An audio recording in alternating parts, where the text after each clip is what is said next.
दोस्तों आज एक महत्वपूर्ण टॉपिक में बात करने वाला हूँ। सबसे पहले सभी दोस्तों को दिल से स्वागत करता हूँ, अभिनंदन करता हूँ। आज का टॉपिक जो है बहुत बड़ा टॉपिक है।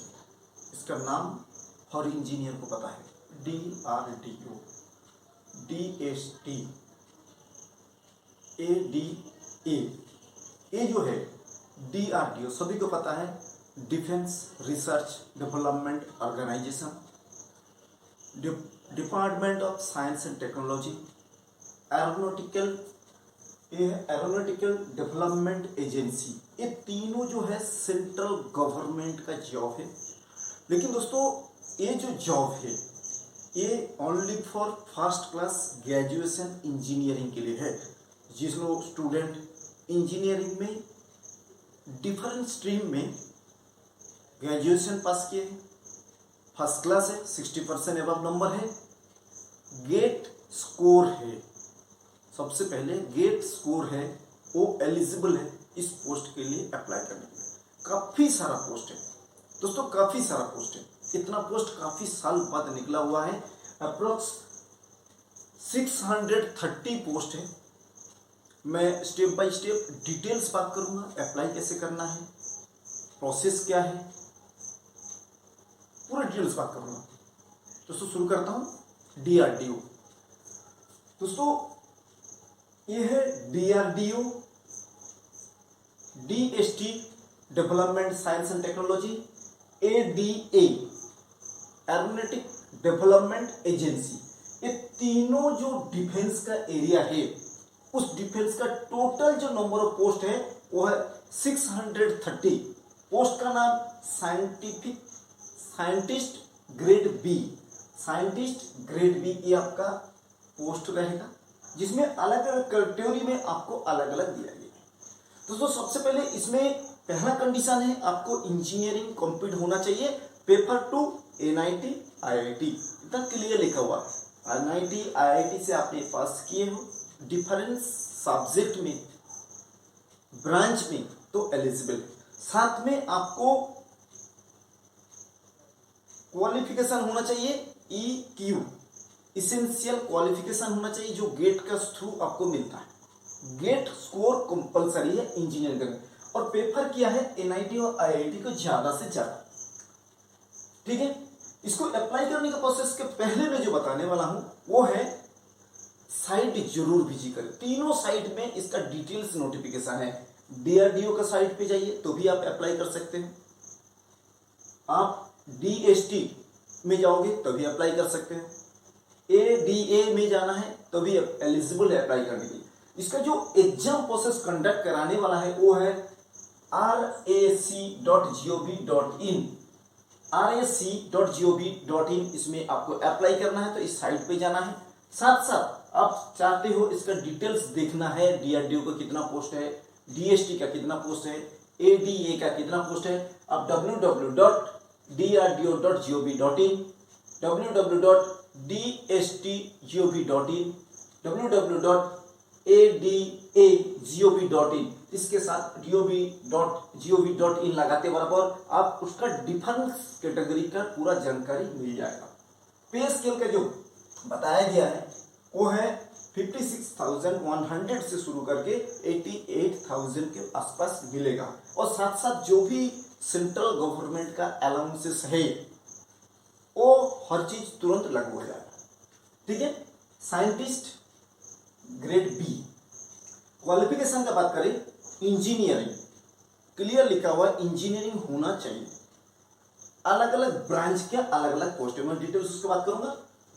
वो भी फर्स्ट क्लास होना चाहिए, अबव 60% होना चाहिए। साथ साथ गेट का जो एग्जाम होता है, ग्रेजुएशन एप्टीट्यूड टेस्ट, वो गेट में आपका स्कोर आना चाहिए।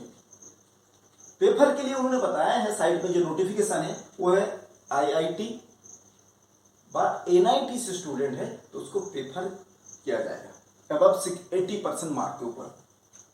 एज लिमिट का DRDO के लिए जो एज लिमिट है 28, ये अनरिजर्व कैंडिडेट के लिए 28 plus OBC, SC, ST, PWD, वो जो गवर्नमेंट के हिसाब से जो भी रिलैक्सेशन सिस्टम है वो आपको लागू हो जाएगा। ये अनरिजर्व एंड EWS इसके लिए 28 DRDO DST 35 DST development and science and technology 35 minimum, उसके plus others ADA aeronautic development agency 30 plus 3 5 10 जो भी है वो आपको सबको पता है। ये चीज के ऊपर एग्जाम फीस का बात कर ले। एग्जाम फीस ओनली 100 रुपीज आपको पे करना है अनरिजर्व एंड EWS कैंडिडेट के लिए। बाकी जितना भी कैंडिडेट है SC ST physical handicapped women's उसमें कोई पैसा नहीं देना है। सिलेक्शन प्रोसेस के पहले मैं एक चीज बता देता हूं दोस्तों, मेरा जानकारी अच्छा लगे जरूर कमेंट करके बताइए, और भी कोई जानकारी चाहिए तो जरूर कमेंट करें, मैं उसको पूरा करने का कोशिश करूंगा। इसमें पार्ट 1 और पार्ट 2 दो कैटेगरी बना हुआ है। पार्ट 1 में electronics and telecommunication, mechanical engineering और कंप्यूटर साइंस इंजीनियरिंग, तीन कैटेगरी पार्ट 1 पे है। पार्ट 1 का वैकेंसी काफी ज्यादा है, पार्ट 2 का वैकेंसी नंबर कम, ठीक है। इलेक्ट्रॉनिक्स एंड कम्युनिकेशन का DRDO का वैकेंसी 35, DST का 2, ADA का 12। ये इलेक्ट्रॉनिक्स एंड कम्युनिकेशन से स्टूडेंट जिस है जो इस साल 2022 में पास आउट हुए वो भी एलिजिबल है, इसमें लिखा हुआ है 2022 का पास आउट भी एलिजिबल है। तो इलेक्ट्रॉनिक्स एंड कम्युनिकेशन के लिए बहुत अच्छा अपॉर्चुनिटी है। मैकेनिकल इंजीनियर के लिए ME मैकेनिकल इंजीनियर DRDO के 132 मैकेनिकल इंजीनियरिंग, DST के लिए 1 और ADA के लिए 17, CSE computer science and engineering 104, DRDO DST 2, ADA 4। ये काफी वैकेंसी है, ये पार्ट 1 है। पार्ट 2 के लिए बात करें, electrical engineering DRDO 25, material science and engineering 15, physics 24, chemistry 25, chemical engineering 16, aeronautical engineering 22, mathematics 7, civil engineering 6, instrumentation engineering 1, material science and technology 9, Nobel aeronautic 3, environmental science 1, atmospheric science 1, microbiology 1, microchemistry 1। ये आपका total number of post है। जिस category में आपका qualification है, जिस branch से आप पास आउट है, उस कैटेगरी को आपको नोटिफिकेशन में जाके देखना है।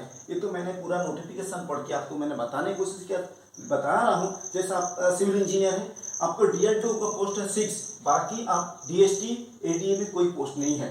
मान लीजिए आपका केमिस्ट्री में आप मास्टर डिग्री है, तो आपका DRDO का पोस्ट 16 है, DRDO का पोस्ट 16 है, और जो आपका ये है DST है वो है 1। इस हिसाब से हमने इसको टेबल बना के आपको समझाने की कोशिश किया। इसके बाद बता रहा हूं दोस्तों, जो इसका सिलेक्शन प्रोसेस क्या होगा। सिलेक्शन प्रोसेस एकदम क्लियर है।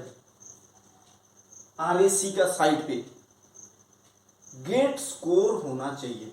इंजीनियरिंग के बाद गेट स्कोर, जिसमें EQ इसेंशियल क्वालिफिकेशन कोर आना चाहिए। EQ जैसे ही आपका हो जाएगा, पार्ट 1 के लिए बोला गया है 3 स्टेज में कंप्लीट होगा आपका। पार्ट 1 मतलब ये है आपका part 1, electronics engineer, mechanical engineer, CSE engineer. इसके लिए बोला गया है गेट स्कोर के और आपका एक लिस्ट तैयार होगा, जो लिस्ट के बाद आपको रिटन टेस्ट के लिए बुलाया जाएगा। रिटन टेस्ट के लिए बुलाया जाएगा, उस समय आपका जो रेशियो रहेगा 1:25, मतलब एक कैंडिडेट के पीछे 25 कैंडिडेट को बुलाया जाएगा। एक पोस्ट 25 कैंडिडेट, एक पोस्ट 25 कैंडिडेट, उस हिसाब से जितना नंबर ऑफ पोस्ट होगा उसका 25 गुना एक्स्ट्रा कैंडिडेट को बुलाया जाएगा रिटन एग्जाम के लिए। नेक्स्ट रिटन एग्जाम पास हो जाता है तो आपका सेकंड मेरिट लिस्ट तैयार होगा, जिसका नाम है पर्सनल इंटरव्यू। तो ये जो पार्ट 1 है, ये पार्ट 1 का 3 स्टेप है। गेट स्कोर के आपका मेरिट लिस्ट तैयार होगा, उसके बाद रिटन एग्जाम होगा, रिटन एग्जाम के बाद पर्सनल इंटरव्यू होगा। पर्सनल इंटरव्यू उसमें बताया गया है 1:5 का रेशियो है। एक कैंडिडेट 5 कैंडिडेट को, एक पोस्ट 5 कैंडिडेट। रिटन टेस्ट के लिए एक पोस्ट 25 कैंडिडेट, पर्सनल इंटरव्यू के लिए एक पोस्ट 5 कैंडिडेट। ये आपका पार्ट 1 का प्रोसेस है। पार्ट 2 का प्रोसेस में जाए पार्ट 2 मतलब ये नीचे जितना दिख रहा है, electrical engineer, material science, physics, chemistry, chemical engineering, mathematics, civil, instrument, microbiology, microchemistry, atmosphere engineer, इसके लिए जो पार्ट 2 है उसमें गेट स्कोर होना चाहिए ईक्यू के अंदर, साथ साथ सीधा आपको पर्सनल इंटरव्यू में बुलाया जाएगा। 2 प्रोसेस में पार्ट 2 कंप्लीट होता है। एक कुछ नोटिफिकेशन के हिसाब से जानकारी था, मैंने उसको जितना स्टडी किया, जितना समझ में आया आपको बताने की कोशिश किया। जो नोटिफिकेशन में है इसमें नोटिफिकेशन को जरूर स्टडी करें। डीआरडीओ के साइट पे जाए, डीएसटी के साइट पे जाए, एडीए के साइट पे जाए, सभी साइट पे इसका नोटिफिकेशन क्लियर लिखा, और डायरेक्ट आप RAC.gov.in पे जाएंगे तो आपको पूरा सबका डिटेल्स एक ही जगह मिल जाएगा। यही रिक्वेस्ट है मेरा, जो RAC.gov.in जाए और वह डिटेल्स नोटिफिकेशन देखे ले। वो नोटिफिकेशन डिस्क्रिप्शन में डाल दूंगा, आप भी उसको देख सकते हैं। उसके बाद ही आप आगे का प्रोसेस करें, अप्लाई करें। अप्लाई टोटली ऑनलाइन प्रोसेस में होगा और उसका आपको 100 रुपया फीस भरना होगा जनरल कैंडिडेट के लिए।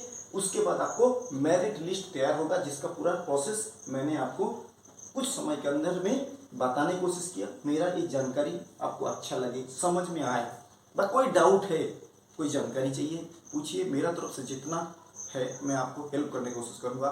धन्यवाद।